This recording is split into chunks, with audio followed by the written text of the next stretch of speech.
একটি উদাত্ত আহ্বান আমার আমিরাবাড়ি নেতৃবৃন্দের কাছে, আমিরাবাড়ি জনগণের কাছে উদাত্ত আহ্বান থেকে যাচ্ছি। বিগত আমরা যে আন্দোলন সংগ্রাম করেছি, আমরা ডাক্তার মাহবুব রহমান লিটন ভাইয়ের নেতৃত্বে আমরা আন্দোলন সংগ্রাম করেছি, যান জীবন বাজি রেখেছি।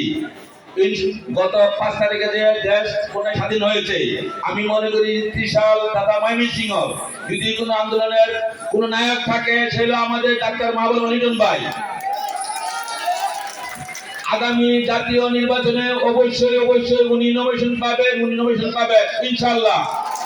আপনারা আমিরাবাড়িবাসী আপনাদের কাছে একটি উদাত্ত আহ্বান জানাবো, আগামী নির্বাচনে আপনারা কি লিটন ভাইকে এমপি দেখতে চান? তাহলে দু হাত তুলে আমার সাথে বলেন এমপি দেখতে চান। আপনাদেরকে ধন্যবাদ, আমিরাবাড়িকে ধন্যবাদ। আজকে এই মিটিং এ যারা উপস্থিত হয়েছেন সকলকে থানা বিএনপির পক্ষ থেকে ধন্যবাদ জানিয়ে আমি আমার বক্তব্য শেষ করছি। খুদা হাফেজ। বাংলাদেশ জিন্দাবাদ, বাংলাদেশ জাতীয়তাবাদী জিন্দাবাদ, তারেক রহমান জিন্দাবাদ, দেশনেত্রী বেগম খালেদা জিন্দাবাদ, ডাক্তার মাহবুব রহমান লিটন ভাই জিন্দাবাদ, এনামুল হক ভাইয়া জিন্দাবাদ, আমিরাবাড়িবাসী জিন্দাবাদ। সবাইকে ধন্যবাদ। আসসালামু আলাইকুম। আমি আবারও বলছি